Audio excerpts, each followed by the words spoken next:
Right now, imagine your beliefs like a room full of balloons. Some are bright, some are dark, some are half deflated. Most people, when they see someone else's balloon, they try to pop it with a needle of argument. But you're about to learn how to gently untie the knot and let the air out just enough for a new shape to form. That's what always. Are you sure? How specifically? Tell me. It's what they do. It's the quick flick of a lockpick, not a sledgehammer. It shifts them out of the monkey brain, fight-or-flight limbic system and into the prefrontal cortex meta-awareness, where they can actually think about what they're saying. It's science, not woo. That's why it works. You already do this. When a kid tells you, "There's a monster under my bed," you don't scream. No, there isn't. You ask, "Really? What does it look like? Does it have shoes?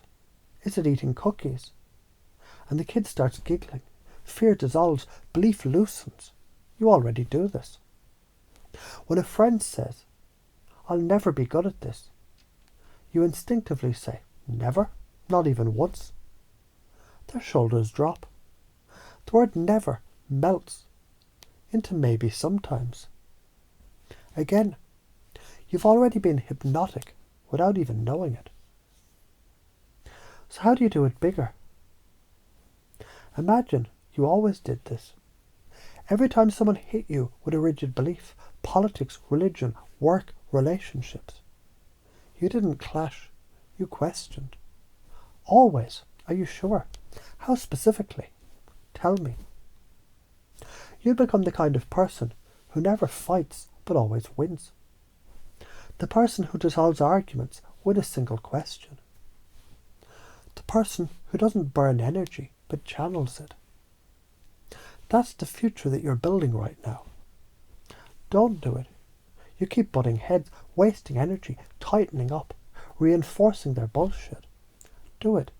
You're the Jedi, the sculptor of minds, the one who midwifes insight instead of absorbing it with attack. Cause and effect. If you plant seeds of confrontation, you grow forests of resistance. If you plant seeds of curiosity, you grow meadows of openness. Karma. It's just cause and effect, wearing spiritual clothes. Stop using hammers on people's beliefs. Use keys. Stop trying to be right. Start trying to be effective. Every time you hear a rigid statement, do this. Interrupt the generalization. Always? Never? Are you sure? How specifically? Tell me more. Chunk down to the detail. Ask for examples, exceptions, specifics. This loosens the glue of the belief. Chunk up to higher values.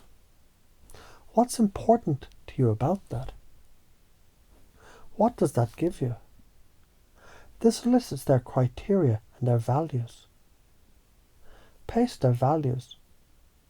I can see freedom really matters to you. Sounds like fairness is important to you. Lead them gently. And if fairness matters, would you be open to a way that gives more fairness? This is sleight of mouth. It's martial arts with words. It's hypnosis hidden in conversation. Confusion isn't bad. It's the soil where learning happens. Your questions create just enough cognitive dissonance for the brain to pause. In that pause, the prefrontal cortex wakes up. When that happens, beliefs aren't defended. They're examined. And the person does their own reframing, which is far more powerful than anything that you tell them. So why do you fear it? You're afraid people will think you're manipulative. You're afraid of their reaction. But manipulation is forcing And this is inviting. It's not a con. It's a midwife. You're helping them birth a better thought.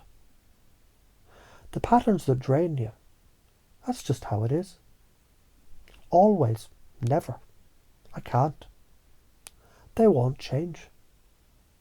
These are brain loops. Your questions are loop breakers. Each time you break a loop, you reclaim your energy. There's a village where everyone believes a dragon lives on the hill. If you say there's no dragon, they'll stone you. If you say, tell me about the dragon. Does it fly at night? Does it sleep? They start to notice their own story cracking. Soon the dragon is just a shadow.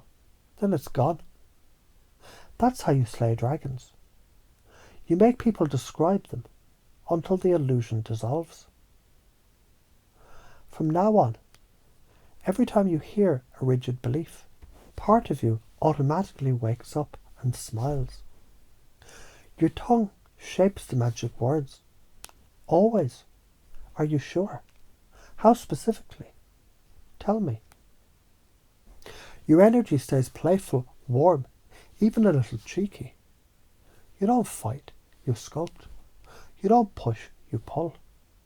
You don't argue, you awaken. This is now your identity. You're the no bullshit, divine masculine father energy, midwife of insight. You teach through cause and effect. You know the karma of not doing the work and the liberation of doing it. Every time you use this, you get better. Every time you get better, your life fills with ease, influence, connection. And the old you, the one who argued and burned out, is already fading like smoke. Hear the rigid belief. Ask, always, are you sure? How specifically? Tell me. Find exceptions, chunk down to the details. Find values, chunk up to the big picture. Pace their values. Lead them to a new possibility. Do this. Repeat it. This is your new muscle.